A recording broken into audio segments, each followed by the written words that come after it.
Jamaah, oh jamaah. Alhamdulillah. Alhamdulillahirrahmanirrahim. Kembali lagi di Islam Itu Indah, jamaah Islam Itu Indah yang dirahmati Allah yang baru bergabung. Kita ingatkan lagi, hari ini Masya Allah kita lagi membahas tentang Al-Quran membuat mereka jatuh cinta. Masya Allah. Nah sekarang kita lihat dulu video tayangan ya. Ada artis besar bintang Hollywood ini Masya Allah. Will Smith, siapa yang gak kenal Will Smith? Wih ini ya, terpesona dia dengan makna Al-Quran. Coba kita lihat tayangannya, ini dia tayangannya. Yeah, absolutely. Yeah, and it was I loved the simplicity. The Quran is so clear, so crystal clear, beautiful and clear. I think I've read Ya ini Masya Allah luar biasa ya. Will Smith ini non-muslim. Tapi dia mencoba untuk membaca Al-Quran versi Amerika pastinya nih maknanya. Dan dia kalau saya baca kemarin itu, dia itu kalau nggak salah jatuh cinta sama kisahnya Nabi Musa yang tertulis. Dia heran Mas Fadli, dia bilang ini kok orang Islam nabinya Nabi Muhammad tapi kenapa lebih banyak Nabi Musa disebutin. Oh Masya gitu. Allah. Dan kita aja yang orang muslim Indonesia ini kenapa nggak penasaran itu. Dia aja penasaran subhanallah. Tapi memang nggak ada yang mengalahkan kesempurnaan atau mungkin keajaiban dari Al-Quran ya. Salah satunya keistimewaannya adalah Al-Quran ini juga benar-benar dijaga sama Allah. Dan ada keistimewaan lainnya katanya, benar kan Al-Quran ini turun ketika Rasulullah umur 40 tahun nih jemaah ya. Bahkan semua kejadian yang terjadi di muka bumi ini sudah tergambarkan jelas di dalam Al-Quran. Sedangkan Rasulullah tuh orang yang nggak bisa baca tulis katanya seperti itu Masya Allah, ummi. Iya Masya Allah. Nah ini mungkin mau penjelasannya silakan Baik, Ustaz Syam. Tabi guruku Habib Syauqi, Ustaz Maulana Mas Fadli serta guru-guru kami yang dimuliakan Allah Subhanahu wa taala. Al-Quran surah Al-Alaq ayat 1 sampai dengan ayat 5. A'udzu billahi minasy syaithanir rajim.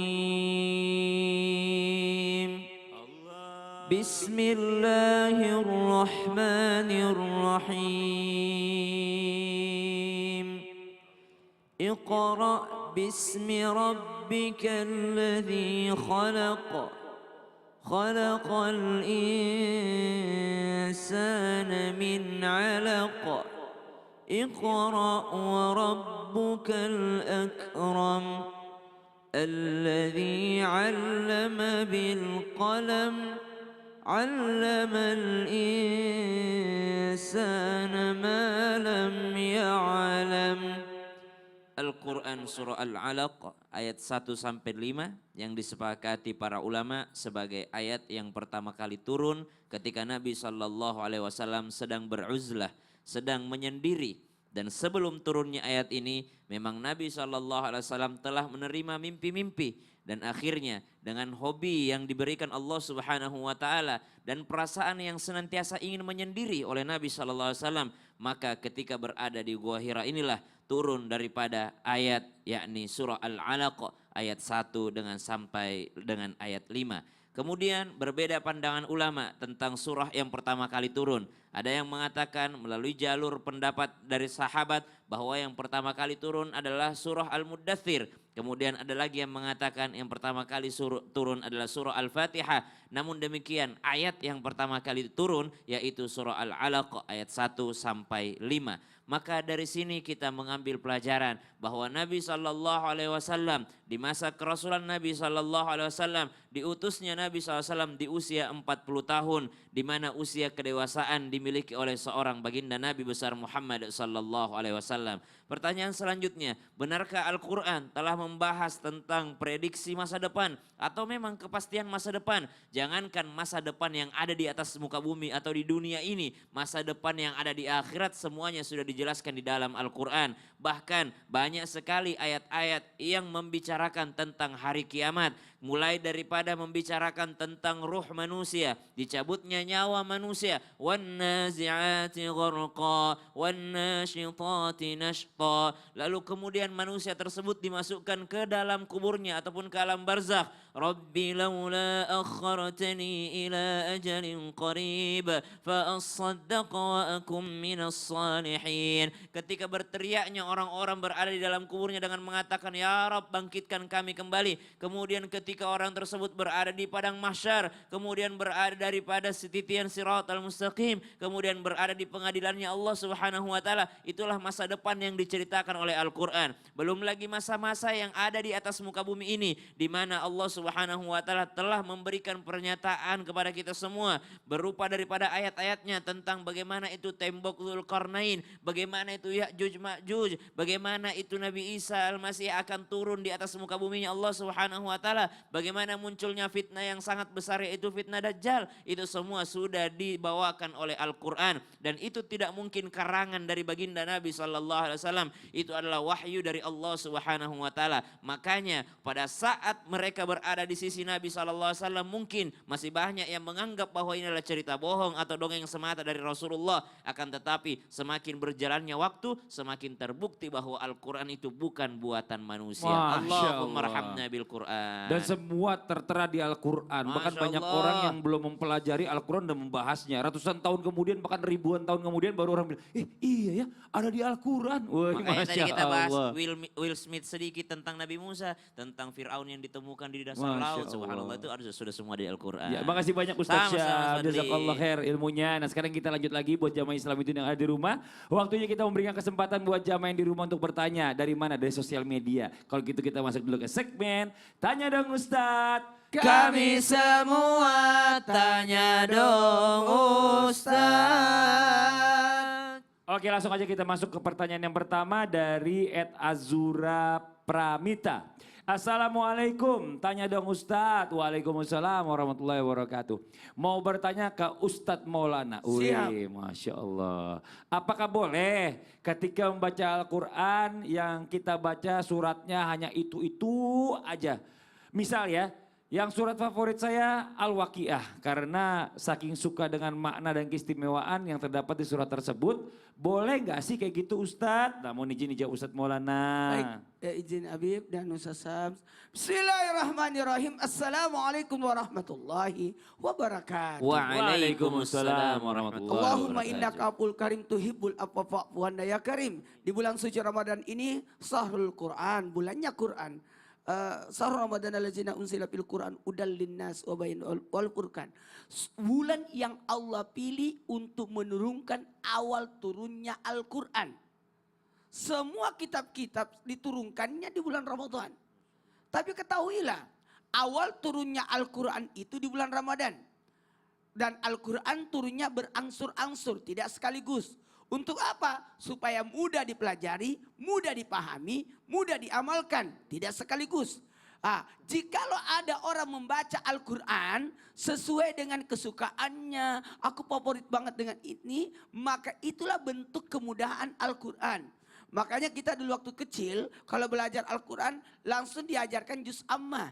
Yang pendek-pendek dulu supaya kita lebih suka, lebih mahir dan lebih familiar untuk dipahami, untuk mudah dipelajari. Maka ketika ada orang membaca Al-Quran, surah favoritnya dia baca, maka itu adalah bentuk kecintaan. Bukankah membaca Al-Quran itu Iqra sampai 4 kali, membaca tulisannya, membaca maknanya, memahami, melaksanakan isi kandungannya, dan satu lagi mencintai Al-Quran itu sendiri. Maka barang siapa yang mencintai sesuatu, maka akan bersama dengan yang dicintainya. Sekali lagi, akan bersama dengan yang cintainya. Kalau berbicara ini ada yang sukanya baca itu Surah Al-Waqiah terus kayak tadi nih. Kita langsung teringat dengan kisah sahabat Nabi yang dilaporkan tentang kalau dia jadi imam, kul huwallahu terus. Al-Ikhlas Terus. Kemudian ditanya, dilaporkan kepada Rasulullah. Kata Rasulullah, kenapa? Kata orang itu, aku suka banget kata Nabi, engkau akan dapat syafaat dari Al-Quran surah Al-Ikhlas. Wih, Masya Allah. Nah ini buat mbaknya juga gak ada masalah. Siapa tahu bisa dapat syafaat dari surat Al-Waqiah. Ya makasih banyak. Makasih banyak Ustaz Maulana. Jazakallah khair ilmunya.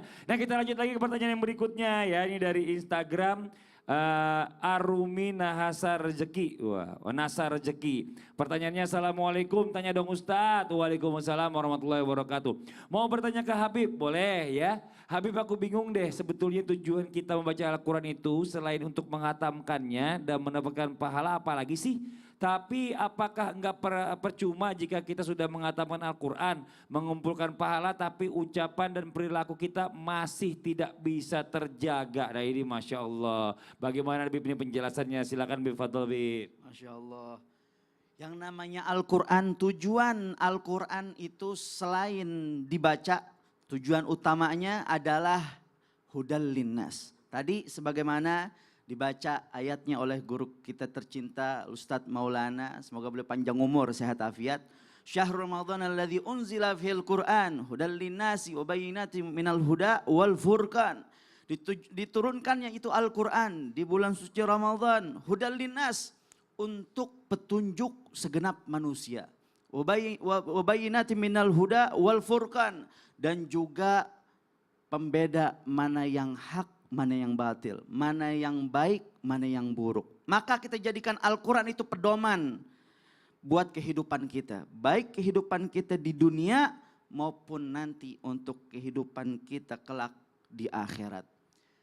Para pendengar, para penyimak, Islam itu indah yang dimuliakan oleh Allah Subhanahu wa Ta'ala. Maka kita jadikan Al-Quran itu sebaik-baiknya pedoman, sebaik-baiknya teman, sebaik-baiknya sahabat untuk kita. Sebagaimana kita kalau beli barang-barang elektronik tuh, kita beli handphone, kita beli TV, kita beli kipas, itu pasti ada buku petunjuknya. Begitu juga saat kita hidup ada buku petunjuknya, ada pedomannya. Al-Quran menjadi pedoman yang terbaik untuk kehidupan kita yang baik, kehidupan kita di dunia sampai dengan kehidupan kita di akhirat. Tentu membacanya pun ada caranya dan harus dipelajari. Warattilil Qur'ana tartila. Kita harus ngaji. Tapi jangan cuman sekedar kita belajar ilmu tajwid, belajar mengenal huruf-huruf hijaiyah, tapi kita tidak mau mengetahui apa yang ada di dalam Al-Quran. Kalau kita lagi baca Al-Quran, kita sempetin tuh baca juga artinya. Apa yang ada dalam Al-Quran, basyiran wa nadhiran, isinya ada kabar gembira, ada juga peringatan kepada kita. Di saat kita mendengar kabar gembira tentang sorga, tentang nikmat, bertambah semangat kita dalam beribadah. Akan tetapi sebaliknya di saat kita mendengar daripada ayat yang isi tentang azab, tentang neraka, tentang musibah, tentang bagaimana dahulu Allah Subhanahu wa Ta'ala melaknat umat-umat yang tidak mereka taat kepada nabinya, kemudian kita menjadi hamba-hamba yang semakin takut kepada Allah Subhanahu wa Ta'ala. Maka jadilah Al-Quran tersebut sebaik-baiknya teman untuk kita. Mungkin kalau teman kita di dunia, dia nggak bisa kasih kita kebahagiaan mungkin cuma sekedar begitu saja. Akan tetapi di saat kita berteman dengan Al-Quran, Al-Quran tersebut akan setia menemani kita. Bahkan nanti ketika kita berada di dalam kubur kita, dia akan menemani dan menerangi daripada kuburan kita. Ayo sama-sama kita semangat untuk belajar Al-Quran. Juga mengamalkan apa yang ada di dalam Al-Quran. Sehingga kita menjadi orang-orang yang diberkahi oleh Allah Subhanahu wa Ta'ala. Amin. Sebagaimana orang-orang terdahulu, mereka luar biasa dalam cintanya kepada Al-Quran. Masya Allah. Masya Allah. Masya Allah. Dan di satu riwayat dijelaskan bahwa katanya Al-Quran nanti di kubur itu berubah menjadi orang yang tampan, yang nemenin kita ya Bib ya. Masya Allah. Yang menangkal semua yang nanti bakalan jahatin kita. Ini Masya Allah luar biasa ya Dan Bib ya. kita dapat syafaat Al-Quran. Amin nanti. ya Allah amin. Jazakallah khair. Makasih banyak Habib ilmunya. Masya Allah buat jamaah Islam itu yang ada di rumah. Ada info menarik nih akan dibawakan oleh guru kita Ustadz Maulana. Mana Ustadz Maulana ya? Kok ada di Oh, sini? di sini. Iya, Yang jelas silakan. siapa yang baca Al-Quran di bulan Ramadan satu kali menghatamkan, maka mendapatkan pahala 70 kali hatam Amin. di luar bulan suci Ramadan. Amin, Maka ya Allah. usahakan hatam Quran Amin, udah, satu saya- kali. udah. Kalau tidak bisa satu kali 3 kali. Ya, banyak lompat tidak 1 kali 3 kali. 3 kali kul huwallahu ahad. Iya, Tunggu dulu. informasinya Ada dong. informasi menarik nih dari CT Arsa Foundation terus berupaya memutus mata rantai kemiskinan melalui pendidikan berkualitas dan kesehatan yang optimal. Maka kami mengajak kepada siapapun yang peduli dan ikut turut berkontribusi meringankan beban mereka melalui 2 cara, yakni melalui doa dan sedekah yang terbaik. dengan cara gimana tuh? Men-scan. Sini. Kris atau QRIS ya, CT Ya. Arsa Foundation di sini nih. Dengan mudah kan? Mudah aja. Dan Mudah tidak usah dong. susah-susah. Iya. Sedekah subuh lagi. Ih, Masya Allah. Manfaatnya sasarannya tepat lagi. Untuk Nah, pendidikan Qiraat itu berkualitas. Jadi melakukan kebaikan tuh banyak ya jamaah, salah satunya dengan melakukan donasi tadi. Dan ini buat jamaah Islam itu indah. Yuk sama-sama kita berlomba-lomba ya. Berbuat kebaikan menuju surganya Allah. Yang di rumah jangan kemana-mana dulu, kita segera kembali lagi tetap di Islam itu indah. Jamaah, oh jamaah, alhamdulillah.